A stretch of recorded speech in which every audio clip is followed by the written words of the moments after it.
Washington, this is VOA News.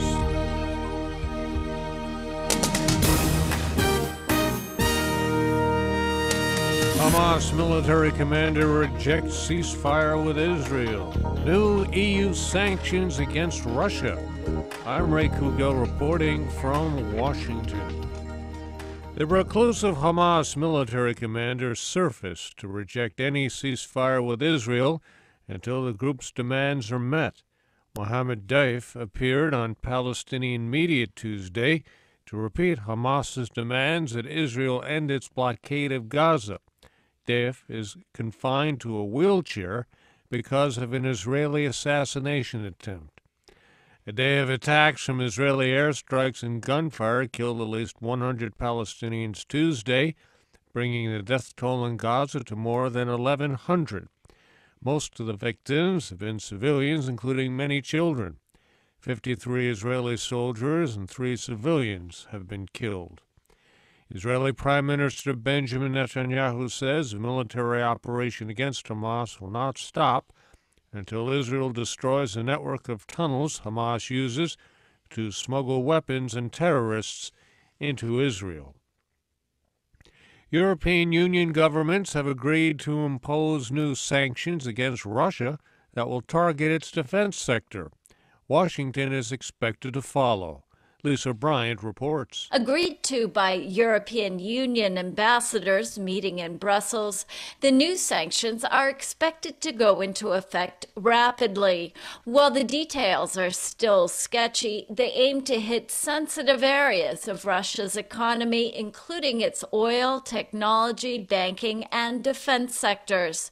The ambassadors also extended the list of people subject to EU travel bans and asset freezes. The 28-member bloc only recently slapped sanctions against Russia over its support of the rebellion in Ukraine, but sanctions widely considered to have limited effect.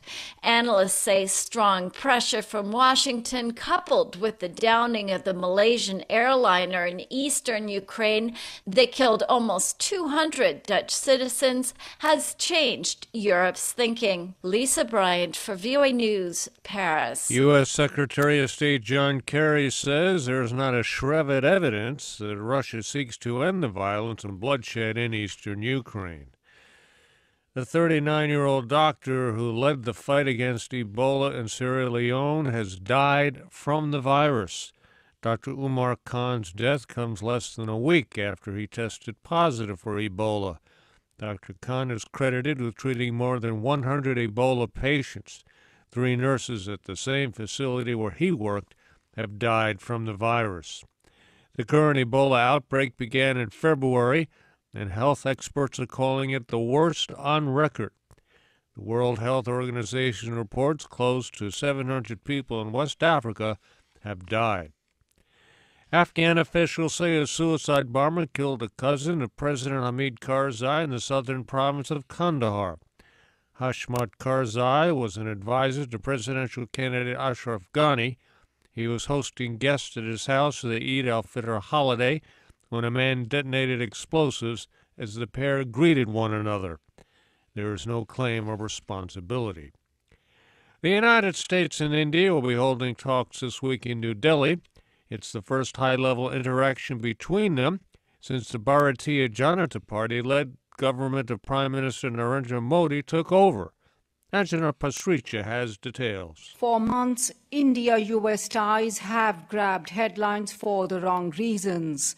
Washington's denial of a visa to the Hindu nationalist leader, who is now India's Prime Minister, and an ugly spat over an Indian diplomat's arrest in New York last December. But the mood is more positive as India's Bharatiya Janata Party government prepares to host U.S.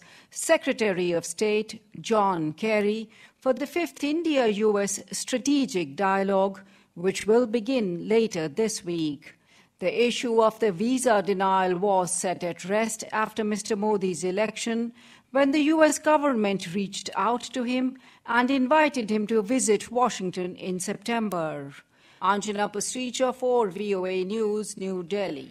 A U.S. federal judge ordered agents to seize 1 million barrels of Kurdish oil if the crude is unloaded from a tanker off the Texas coast and brought ashore. $100 million worth of oil is waiting off the coast of Galveston. It's not clear who is buying the oil. The Iraqi government filed suit against the Kurdish regional government in a U.S. court, saying that Iraq's natural resources belong to Baghdad. It says the Kurds are trying to sell the oil without its permission. A magnitude 6.3 earthquake shook eastern Mexico Tuesday. No reports of injuries or major damage. Residents in 8 Mexican states felt the quake, from the epicenter in Veracruz to Mexico City, 500 kilometers away. I'm Ray Kouguell in Washington. That's the latest world news from VOA.